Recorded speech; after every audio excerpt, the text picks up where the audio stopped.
it's Mark here from Smart ASMR, and today I'll be doing my Week 12 recap video and my Week 13 picks for the NFL. So, I hope you enjoy the video.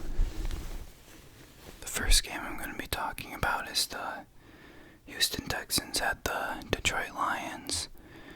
This was the first Thanksgiving game. In this game, the Texans ended up defeating the Lions 41-25. The Texans are now 4-7, and the Lions fall to 4-7. In this game, the Lions scored first with an Adrian Peterson 1-yard touchdown run. And then the Lions were also up 14-3 early in the second quarter with another Adrian Peterson 1-yard touchdown run. But then it ended up being a Texans 23-14 lead at half. And they never lost the lead in the second half. They really dominated, especially in the fourth quarter. They started putting up a lot of points, including 2 touchdowns to Will Fuller. For the Texans stats, Deshaun Watson was 17 of 25 for 318 yards. He had 4 touchdowns and 0 interceptions. He also had 8 carries for 24 yards. So he played a spectacular game. Duke Johnson had 9 carries for 37 yards and 3 catches for 43 yards and a touchdown. Will Fuller had an amazing game. He had 6 catches for 171 yards. He had 2 touchdowns. Like I said earlier, those were both in the fourth quarter. He had a 40-yard touchdown and a 34-yard touchdown, both in the span of a little over 2 minutes. Unfortunately for the Texans, Will Fuller is suspended for the last 6 games of the season for PEDs, and Bradley Roby is also suspended for the last 6 games for PEDs as well. Brandon Cooks had 5 catches for 85 yards. CJ Brosies had a 2-yard touchdown catch. Nate Hall for the Texans defense had 2 sacks. Justin Reed had 1 sack. Whitney Merciless had a sack as well. And J.J. Watt had a 19-yard interception return for a touchdown. For the Lions stats, Matthew Stafford went 28 of 42 for 295 yards. He had 1 touchdown and 1 interception. Adrian Peterson had 15 carries for 55 yards and 2 touchdowns. Kerryon Johnson had 11 carries for 46 yards and 4 catches for 52 yards. The Lions played another game without DeAndre Swift. He was out due to a concussion. TJ Hawkinson had 5 catches for 89 yards. Marvin Jones had 6 catches for 48 yards. And Mohamed Sanu, this is his second game on the active roster with the Lions. He finally paid some dividends and had 4 catches for 32 yards and a touchdown. He was signed to the practice squad for the Lions on November 6th. He was with the 49ers earlier in the season. He had a 14-yard touchdown in the fourth quarter, and he also got a 2-point conversion after that. The next game I'll be talking about is the second and final Thanksgiving game between the Washington football team and the Dallas Cowboys. Washington ended up defeating the Cowboys 41-16. The football team is now 4-7, while the Cowboys fall to 3-8, and the Cowboys are now last in the NFC East. This game was close throughout 3 quarters. Washington was up 17-13 at the half, and they were up 20-16 at the end of the third quarter. That was after both teams traded field goals. But Then in the fourth quarter, Washington really pulled away. They had 3 touchdowns in the fourth quarter, including an interception return, which was by Montez Sweat. It was a 15-yard pick six. For Washington's stats, Alex Smith was 19 of 26 for 149 yards. He had 1 touchdown and 1 interception. Antonio Gibson had another really good game. He had 20 carries for 115 yards, and he had 3 touchdowns. He also had 5 catches for 21 yards. Peyton Barber had 11 carries for 57 yards. Terry McLaurin had 7 catches for 92 yards. Logan Thomas had 4 catches for 20 yards and a touchdown. And like I said earlier, Montez Sweat had a pick six of 15 yards in the fourth quarter. For the Cowboys stats, Andy Dalton was 25 of 35 for 215 yards. He had 1 touchdown and 1 interception. Ezekiel Elliott had 10 carries for 32 yards. Amari Cooper had 6 catches for 112 yards and a touchdown. He had a 54-yard touchdown in the second quarter. Michael Gallup had 6 catches for 41 yards. And for the Cowboys defense, Randy Gregory had 2 sacks. DeMarcus Lawrence had 1 sack. And Jalen Smith had an interception. Now we'll be talking about the Los Angeles Chargers at the Buffalo Bills. The Bills ended up defeating the Chargers 27-17. The Chargers fall to 3-8, and the Bills are now 8-3 and still leading on top of the AFC East. The Bills held control of the lead all game. They scored the first touchdown of the game in the first quarter, and they were up 17-6 at halftime and never surrendered that lead. For the Chargers stats, Justin Herbert was 31 of 52 for 316 yards. He had 1 touchdown and 1 interception. Austin Eckler, this is his first game back since October 4th versus the Buccaneers, where he suffered a hyperextended knee. He had 14 carries for 44 yards and 11 catches for 85 yards. He was their leading receiver of the game. So he had a pretty good game coming back. Joshua Kelly had 7 carries for 35 yards and a touchdown. Hunter Henry had 7 catches for 67 yards. Tyron Johnson had 2 catches for 63 yards. Keenan Allen had 4 catches for 40 yards and a touchdown.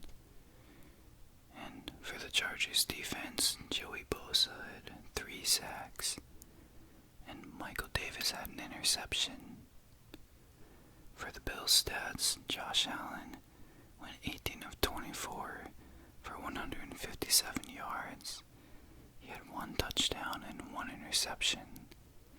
He also had 9 carries for 32 yards and a touchdown. Cole Beasley was part of a trick play where he threw a 20-yard touchdown pass to Gabriel Davis, and he also had 2 catches for 25 yards. Cole Beasley's really an exciting player to watch. He's only 5'8", but he's always been a really big part to any offense he's a part of. He helps in any way he can.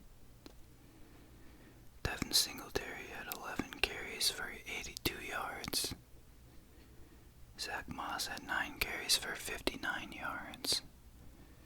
Gabriel Davis had 3 catches for 79 yards and a touchdown. Dawson Knox had a 2-yard touchdown catch. And for the Bills defense, Trey White had an interception. Now we'll be talking about the Tennessee Titans at the Indianapolis Colts. The Titans ended up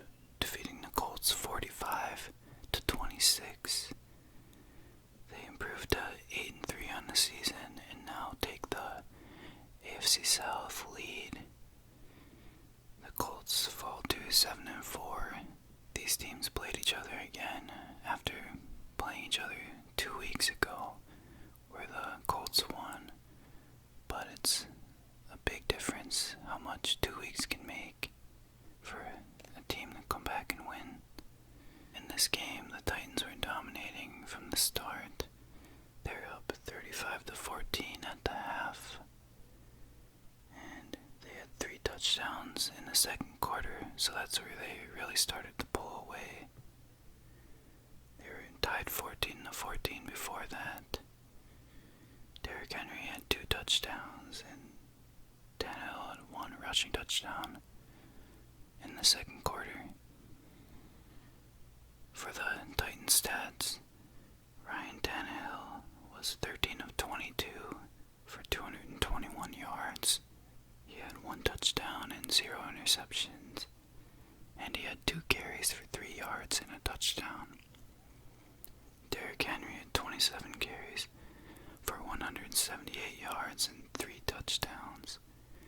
He's continuing to impress and show that he's a dominant running back in the league. He's currently leading in the NFL rushing yard category. He has 127 yards over Dalvin Cook now after this game. So he's leading with 1,257 yards on the ground this season. A.J. Brown had 4 catches for 98 yards and a touchdown. He had a 69-yard touchdown catch. And he also had a 42-yard kickoff return for a touchdown when the Colts went for an onside kick in the end of the game. Corey Davis had 3 catches for 70 yards. For the Colts, Phillip Rivers went 24-42 for 295 yards. He had 2 touchdowns and 1 interception. Nyheim Hines had 10 carries for 29 yards and 8 catches for 66 yards. Jacoby Brissett had 4 carries for 3 yards and 2 touchdowns. They continue to bring him in for QB sneaks because he's been showing dividends doing that. For D.Y. Hilton, he had 4 catches for 81 yards and a touchdown. And Trey Burton had 3 catches for 42 yards and a touchdown. Next we'll be talking about the Carolina Panthers at the Minnesota Vikings. This was a really close game. The Vikings ended up prevailing 28-27 over the Panthers. The Panthers are now 4-8, and the Vikings are 5-6, and keep themselves alive in the NFC playoff race. In this game, the Panthers were up 21-10 early in the third quarter. Jeremy Chin had 2 fumble returns for touchdowns, which was insane to see. They were returns of 17 yards and 28 yards, and this was in a span of 10 seconds only. Then the Vikings took a 1-point lead with 46 seconds left in the game on a Chad Beebe 10-yard touchdown catch.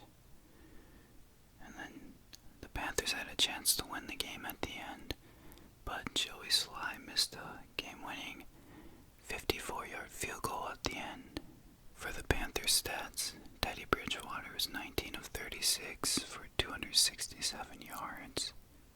He had 1 touchdown and 1 interception. Mike Davis had 15 carries for 55 yards.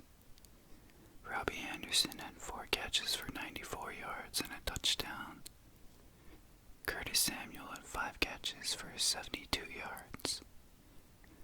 DJ Moore had 4 catches for 61 yards. And Joey Sly struggled today for the Panthers. He went 2 for 4 on his field goals. And like I said earlier, he missed the game-winning 54-yard field goal. For the Vikings, Kirk Cousins went 34-45 for 307 yards. He had 3 touchdowns and 0 interceptions. Dalvin Cook had 18 carries for 61 yards and 4 catches for 21 yards. Olabisi Johnson had 7 catches for 74 yards. Justin Jefferson continues his impressive rookie season. He had 7 catches for 70 yards and 2 touchdowns. He now has 6 touchdowns on the season, and he has 918 yards receiving. Kyle Rudolph had 7 catches for 68 yards, and Chad Beebe had 7 catches for 63 yards and a touchdown. Up next, I'll be talking about the Cleveland Browns at the Jacksonville Jaguars. The Browns ended up defeating the Jaguars 27-25. The Browns are now 8-3 on the season. This is their first time since 1994 that they're 8-3. During that 1994 season, they ended up going 11-5, and they were being coached by Bill Belichick that season. The Jaguars are now 1-10. They haven't won since week 1 of the NFL season. In this game, the Browns were up 17-13 at the half after an Austin Hooper 9-yard touchdown catch. Then the Jaguars were down 25-27 after a James Robinson 4-yard touchdown run with 2 minutes and 14 seconds left in the game. But then they failed their 2-point conversion. They also went for a 2-point conversion earlier in the game because they had an offsides penalty against the Browns, so they missed that one too. So those 2-point conversions really made a difference in the game. For the Jaguars stats, Mike Glennon was playing at quarterback today. He had a pretty good game.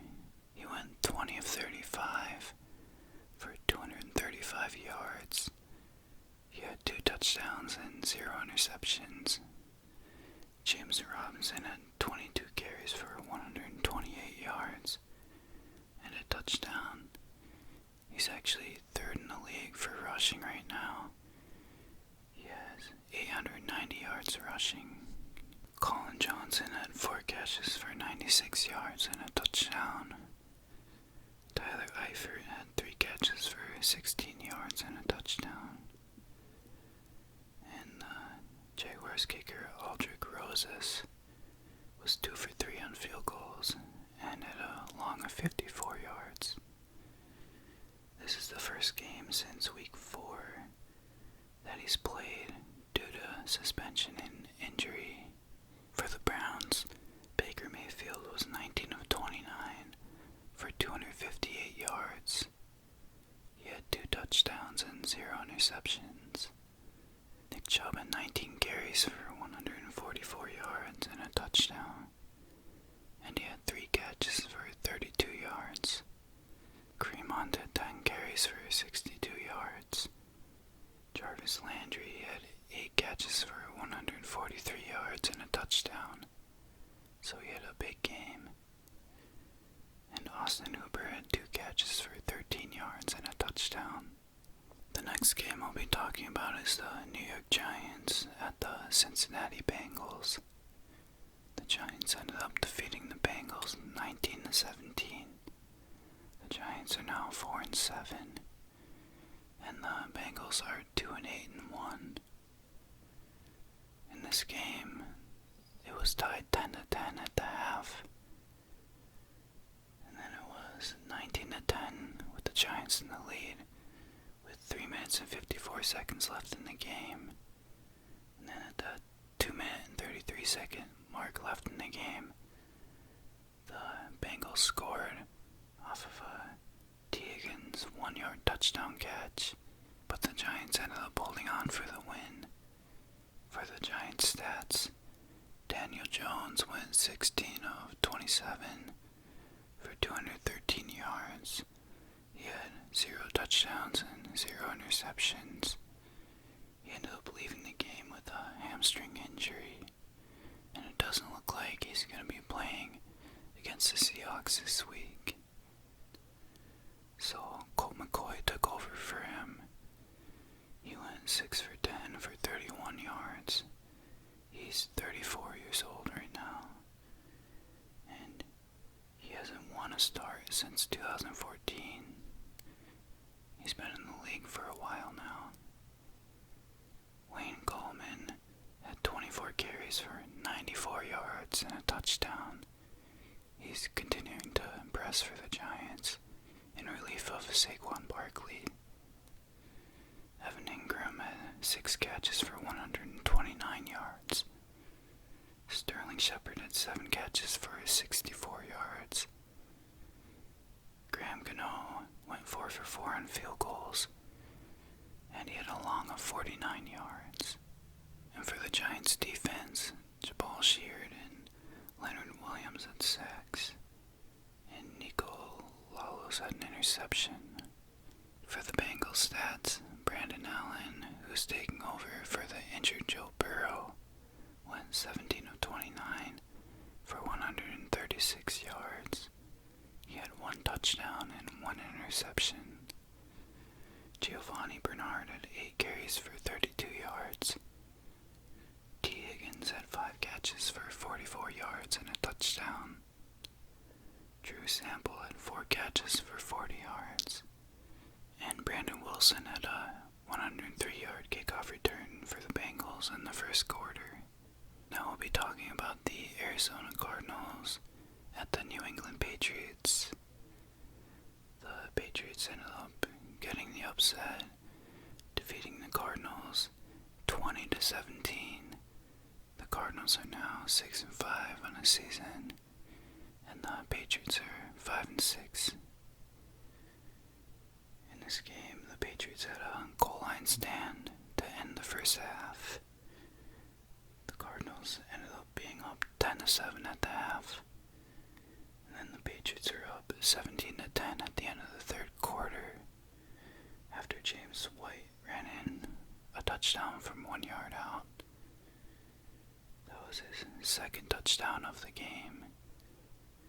The Cardinals then tied the game midway through the fourth quarter with a Kenyon Drake 1-yard touchdown run, which was his second touchdown of the game. Then Zane Gonzalez missed a 45-yard field goal. For the Cardinals, it was a wide right, which would have given the Cardinals the lead, and that was with 1 minute and 47 seconds left. So the Patriots got the ball back. Then the Patriots ended up kicking a 50-yard field goal by Nick Folk to win the game.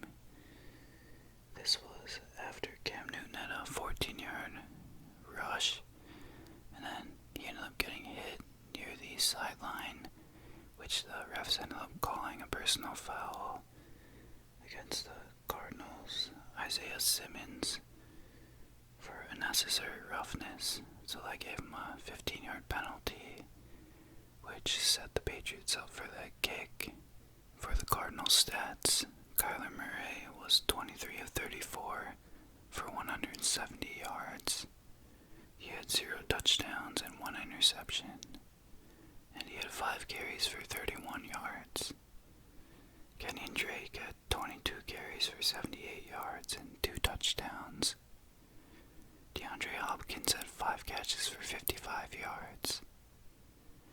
Trey Kirkpatrick and Marcus Golden had interceptions for the Cardinals defense. For the Patriots, Cam Newton went 9 of 18 for 84 yards. He had 0 touchdowns and 2 interceptions. And he had 9 carries for 46 yards. So his stat line wasn't the best, but like he said it best, they'd rather win ugly than lose pretty.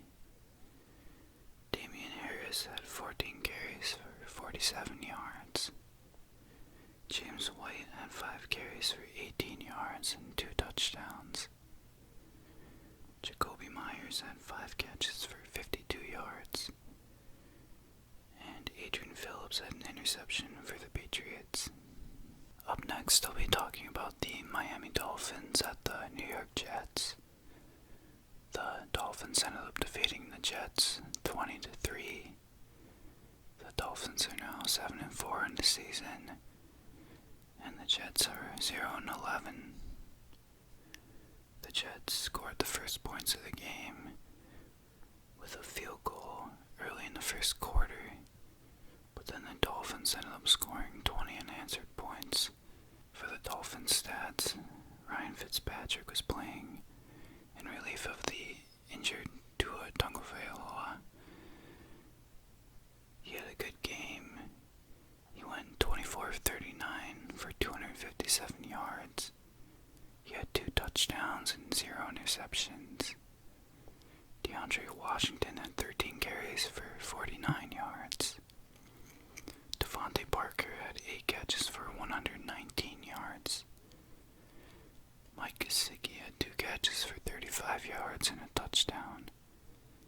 Adam Shaheen had a 7-yard touchdown catch. This is his 3rd touchdown catch of the season.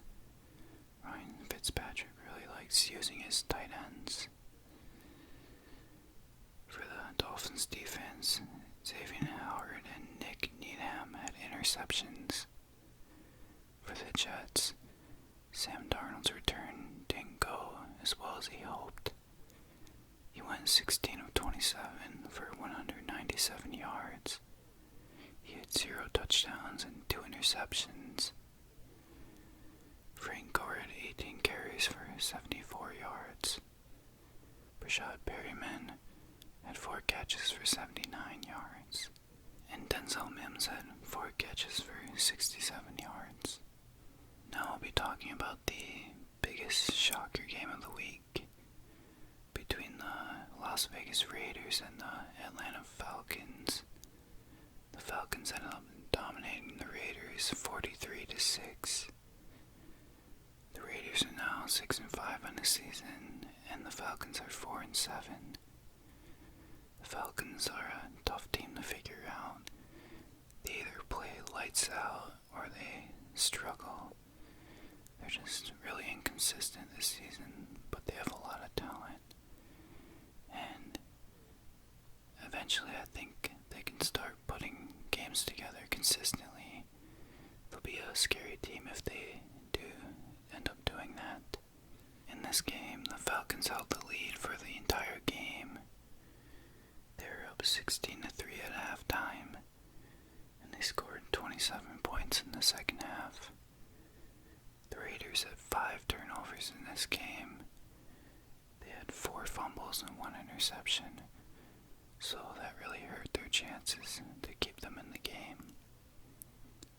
For the Raiders stats, Derek Carr went 22 of 34 for 215 yards. He had 0 touchdowns and 1 interception. Josh Jacobs had 7 carries for 27 yards. Hunter Renfrow had 7 catches for 73 yards. Henry Ruggs had 3 catches for 56 yards. And Nelson Aguilar had 5 catches for 54 yards. For the Falcons stats, Matt Ryan went 22 of 39 for 185 yards. He had 2 touchdowns and 1 interception. Ito Smith had 12 carries for 65 yards and a touchdown. And Brian Hill had 13 carries for 55 yards. They were taking over for Todd Gurley, who was out with a knee injury. And Julio Jones was also out of this game for the Falcons with a hamstring injury. Calvin Ridley had 6 catches for 50 yards and a touchdown. Hayden Hurst had 4 catches for 48 yards. Brandon Powell had 2 catches for 4 yards and a touchdown. And the Falcons defense had 5 sacks. And Deion Jones had a 67-yard interception return for a touchdown. The next game I'll be talking about is the New Orleans Saints at the Denver Broncos. The Saints ended up dominating 31-3. So the Saints are now 9-2 and are still leading the NFC race. And the Broncos fall to 4-7. In this game, the Broncos were without any quarterbacks on their roster due to them all being in close contact with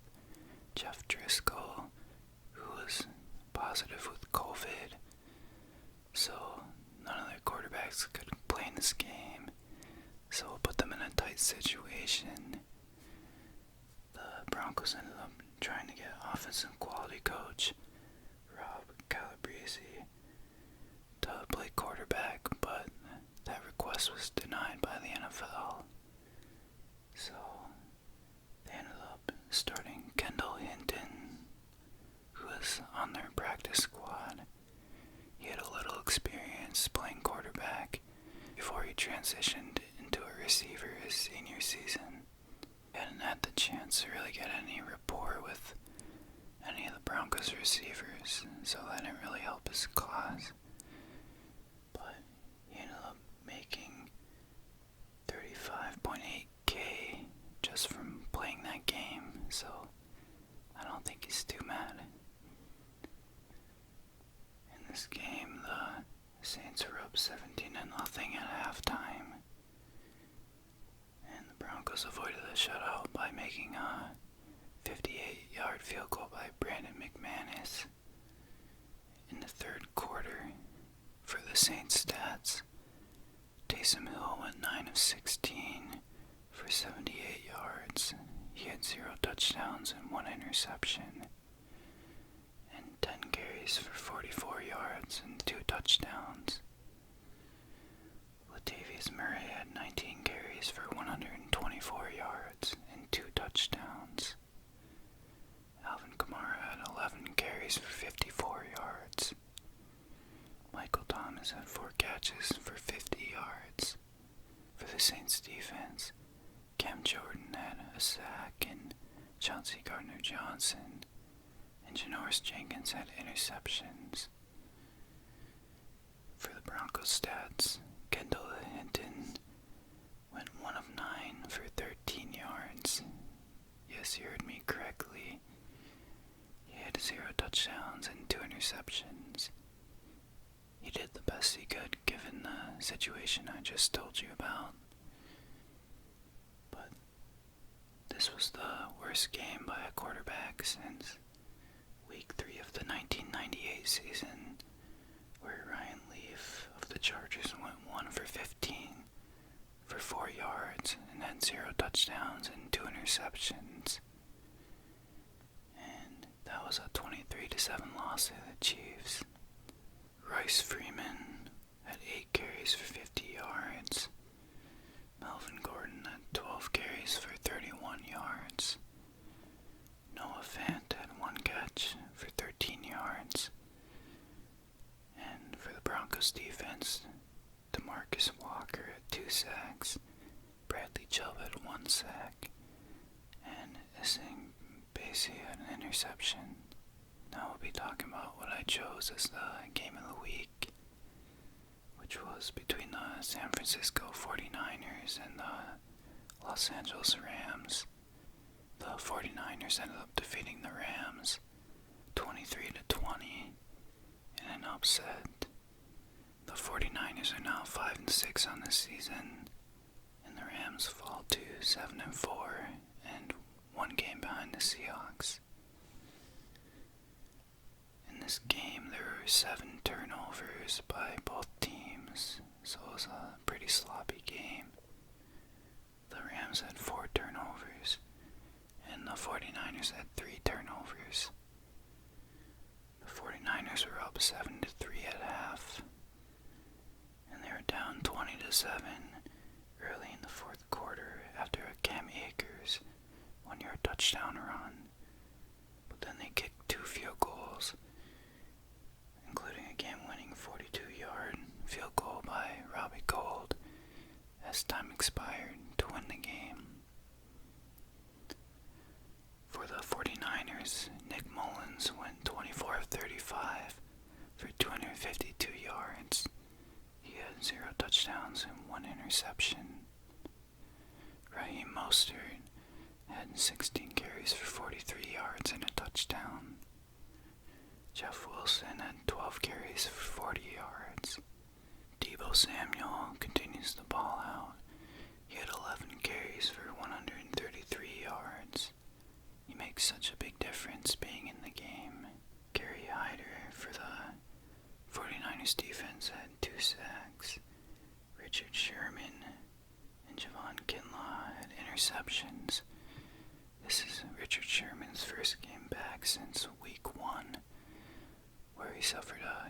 strain. And Javon Kinlaw's interception was a return for a 27-yard touchdown. He's a rookie. Robbie Gould went 3 for 4 on field goals, and his long was 46 yards. And like I said earlier, he made the 42-yard game winner. For the Rams, Jared Goff went 19 of 31 for 198 yards. He had 0 touchdowns and 2 interceptions. Cam Akers had 9 carries for 84 yards and a touchdown. He's starting to show his value as a running back during his rookie season. Robert Woods had 7 catches for 80 yards. And for the Rams defense, Aaron Donald and Morgan Fox had sacks. Jordan Fuller had an interception, and Troy Hill had a 20-yard fumble return for a touchdown.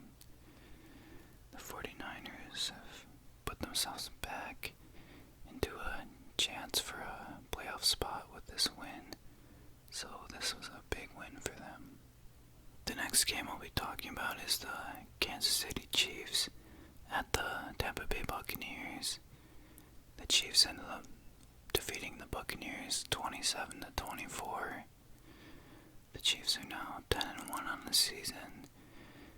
This is the 7th 10-win season in 8 years for the Chiefs under Andy Reid. The Buccaneers are now 7-5 on this season. The Chiefs are up 20-7 at halftime in this game, and they're up 27-10 at the end of the third. But then the Bucs scored 2 touchdowns in the fourth quarter to put the game within 3 and make the game look closer than how it felt. For the Chiefs stats, Patrick Mahomes went 37 of 49 for 462 yards. He had 3 touchdowns and 0 interceptions, and he had 4 carries for 28 yards. Clyde Edwards-Helaire had 11 carries for 37 yards. The big part why Patrick Mahomes was so successful today was Tyreek Hill. He absolutely dominated in the game. He had 13 catches for 269 yards and 3 touchdowns. He had touchdowns of 75 yards, 44 yards, and 20 yards. By the end of the first quarter, he actually had 7 catches for 203 yards and 2 touchdowns already, which is absolutely insane. They kept one-on-one defense against him, man-to-man, which Chiefs don't see too often, so they took advantage of it. Travis Kelce had 8 catches for 82 yards. And for the Chiefs defense, Tyrann Mathieu and Bashaud Breeland had interceptions. For the Buccaneers, Tom Brady went 27 of 41 for 345 yards. He had 3 touchdowns and 2 interceptions. Ronald Jones had 9 carries for 66 yards and 1 catch for a 37-yard touchdown. Rob Gronkowski had 6 catches for 106 yards. His productivity has really started to pick up as of late. Chris Godwin had 8 catches for 97 yards, and Mike Evans had 3 catches for 50 yards and 2 touchdowns. Next up, we'll be talking about the Chicago Bears at the Green Bay Packers. The Packers ended up dominating in this game, and they won 41-25. The Bears are now 5-6 on the season, and they lost their 5th straight now. The Packers improved to 8-3 on the season now, and improved their NFC North lead by 3 games. In this game, the Packers are up 27-10 at halftime. And in the third quarter, the Packers scored 2 touchdowns, and the Bears scored 2 touchdowns in the fourth quarter. At one point, the Packers are up 41-0. 10. For the Bears stats, Mitch Trubisky, in his first start since week 3, went 26 of 46 for 242 yards. He had 3 touchdowns and 2 interceptions, and he also lost a fumble, so he didn't really have a great game until the end, once things kind of got out of hand and the pressure was off and the Packers defense started to back up a bit. David Montgomery had his best game of the year. He had 11 carries for 103 yards, and he had 5 catches for 40 yards and a touchdown. Allen Robinson had 8 catches for 74 yards and 2 touchdowns. For the Packers, Aaron Rodgers went 21 of 29 for 211 yards. He had 4 touchdowns and 0 interceptions. They were able to move the ball on the Bears defense really easily. The Bears were missing Akeem Hicks in the middle, which really helped the Packers get their running game going, because Akeem Hicks is the heart of the defense, and the Packers were able to run straight down the middle and run it down the Bears' throat, which opened up the passing game even more. Aaron Jones had 17 carries for 90 yards. Jamal Williams had 17 carries for 73 yards and a touchdown. So they had a good 1-2 punch going for running backs. Robert Tonyan had 5 catches for 67 yards and a touchdown. He's continuing to impress this season. Devontae Adams had 6 catches for 61 yards and a touchdown. Alan Lazard had 4 catches for 23 yards and a touchdown. And Mercedes Lewis had 2 catches for 16 yards and a touchdown. For the Packers defense, Darnell Savage had 2 interceptions, and Kamal Martin, Preston Smith, and Zadarius Smith had sacks.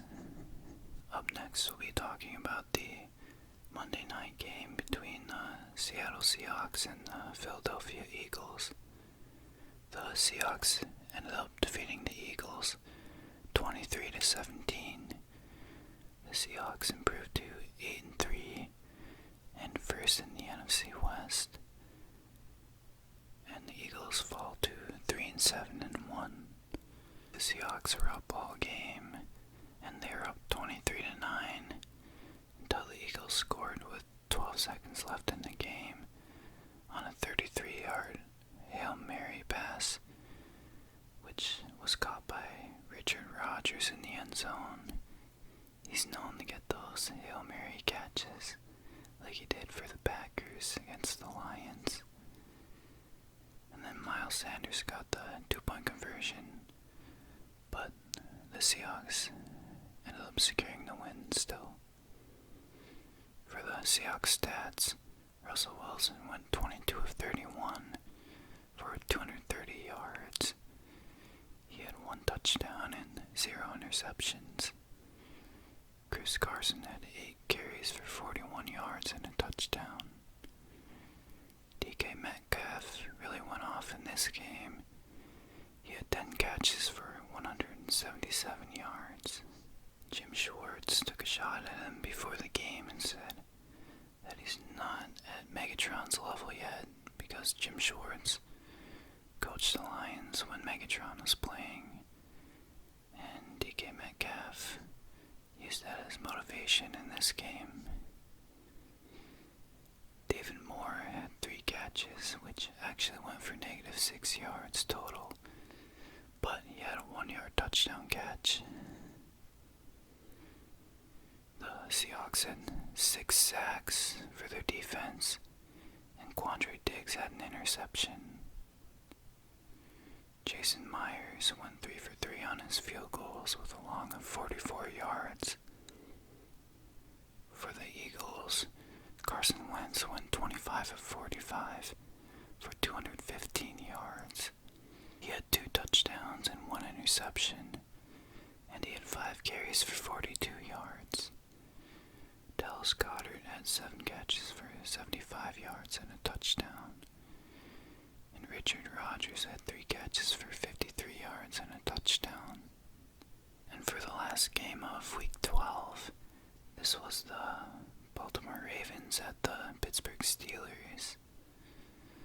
The Steelers ended up defeating the Ravens 19-14. This game kept getting switched for its start time. At first it was supposed to be played on Thursday night for Thanksgiving, and then it got switched to Sunday, and then Tuesday, and then finally Wednesday, due to the COVID-19 cases, especially surrounding the Ravens. But now the Ravens are 6-5 on the season, and the Steelers are 11-0. Each team had 2 turnovers in this game. Some of the offensive players that missed the game due to COVID for the Ravens were J.K. Dobbins, Mark Ingram, Willie Snead, Mark Andrews, and Lamar Jackson.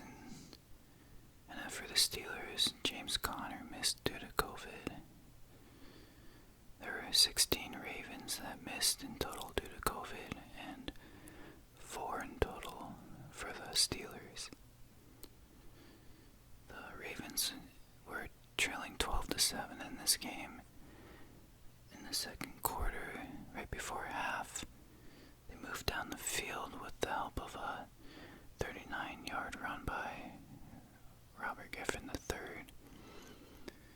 They were at the Pittsburgh 1-yard line. They ran with Gus Edwards on a play, and it went nowhere. And then they ended up using a timeout before that play, so they had no timeouts left. And the Steelers were trying to prevent the Ravens from getting up quick, and there was no delay of game penalty called, so the Ravens couldn't spike the ball either because they were on 4th down. So they ended up throwing a shot to Luke Wilson, who looked like he could have went down with it, but then he dropped it.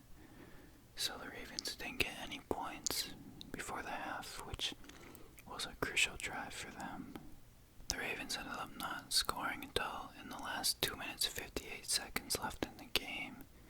They brought Trace McSorley in, who's their 3rd-string quarterback.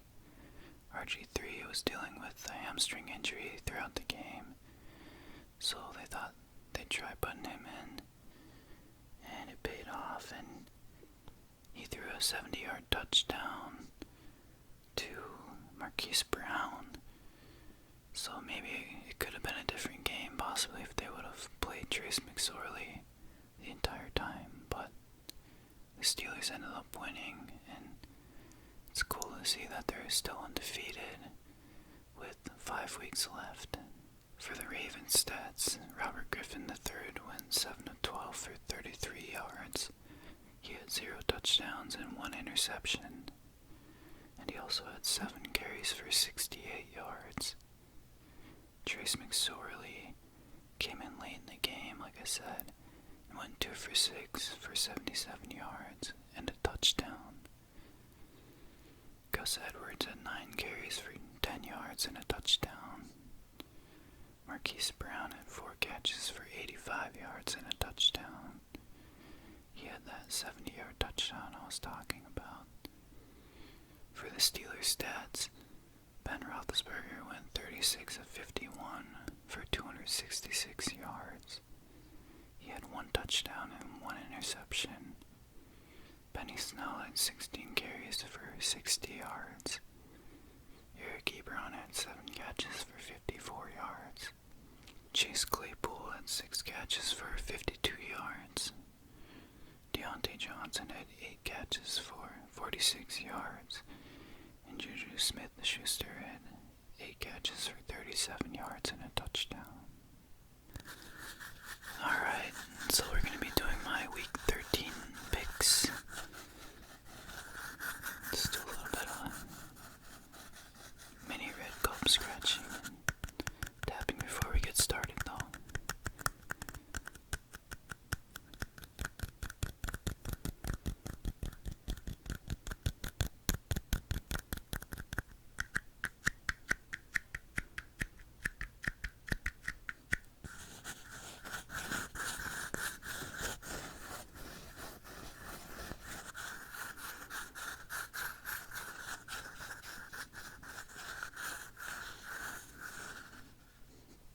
So for the first game, Saints at Falcons. This is a Sunday game. There was no Thursday night game due to the change in the games due to COVID. I'm gonna go with the Saints in this game to sweep the Falcons. The Falcons have potential to be good, but they're not consistent enough for me to pick them this week. The Saints handled the Falcons pretty well the first time, so I trust their defense and their coaching to get it done again and go to 10-2 on this season. The Browns at the Titans. I'm gonna go with the Titans in this game. I feel like the Titans have been tested more as of late, so they'll be more prepared for this game. The Browns are coming off a pretty soft schedule, which they ended up getting the wins they needed, but I think the Titans will get it done with Derrick Henry. The Lions at the Bears. Both of these teams actually lost by the same score last week, 41-25, and both these teams have been struggling as of late. But it's kind of a coin flip game. I'm gonna go with the Bears this week to get back on track and go to 500 again. The Bengals at the Dolphins. The Bengals are too banged up at the quarterback position for me to choose them, so I'm gonna go with the Dolphins. I really like how the Dolphins have been playing this season, and no one expected them to be playing as well as they have, so I'm gonna pick them to win another game. The Jaguars at the Vikings. The Vikings seem to struggle against inferior teams, but I'm gonna go with the Vikings in this game still. I think they'll go to 500 on the season. It's too big of a game for them to lose, and I think the Jaguars just have been struggling a lot lately and haven't been able to finish out games, so that's why I'm going with the Vikings. The Colts at the Texans.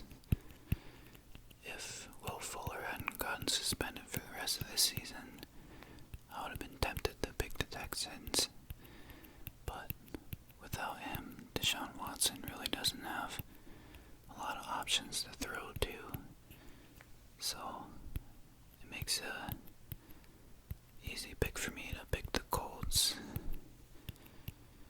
I think the Colts defense has been playing well enough to do enough to get the win, and I think they'll have a bounce back game against the Texans. The Raiders at the Jets. Derek Carr is actually 0-2 when playing at the Jets, but I'm still going with the Raiders. After they got embarrassed last week, I think they'll come back with the victory. The Jets are just looking really lost right now, and the return of Sam Darnold didn't help anything. So I don't think this is their week to get the win. So that's why I'm picking the Raiders. The Giants at the Seahawks. The Giants are probably going to be without Daniel Jones this week, so I don't trust Colt McCoy to get the job done. So I'm picking the Seahawks this week.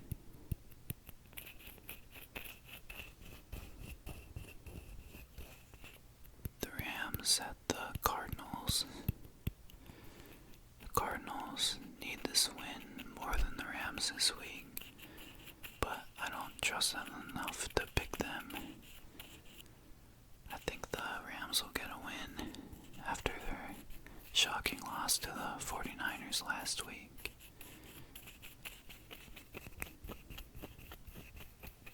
The Patriots at the Chargers. I'm going to go with the upset this week and go with the Chargers over the Patriots. I think with Austin Eckler back, they have a shot. So I thought I'd try and pick an upset this week. The Chargers have a good offense. It just depends on if they can prevent any sort of comeback if they get the lead. The Patriots' stats haven't been great, but they've been finding ways to win. So it'll be a close game, I think. But I gotta go with the upset this week. The Eagles at the Packers. I'm going with the Packers in this game. The Eagles just look worn down and lost, whereas the Packers have been playing really well, especially offensively. I don't think the Eagles will be able to take advantage of a porous Packers defense, especially their run defense. The Packers should get enough points to put this game away, I believe. The Broncos at the Chiefs. Drew Lock should be back this week, so there should be more than 13 yards passing for the Broncos. But I'm going with the Chiefs. They've been looking really explosive on offense, and I think they'll continue to do so on Sunday. This is the first of two Monday matchups between Washington and the Steelers. I'm going to go with the Steelers in this game.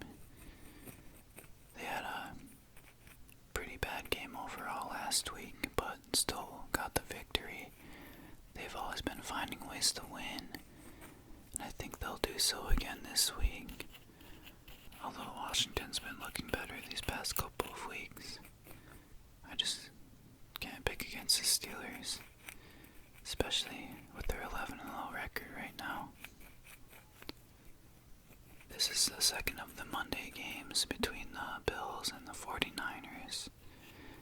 The 49ers looked intriguing last week after their win over the Rams, but I'm going to have to go with the Bills this week. They're less injury depleted than the 49ers, and they've just been more trustworthy to pick overall this year, so I think they'll get the job done this week.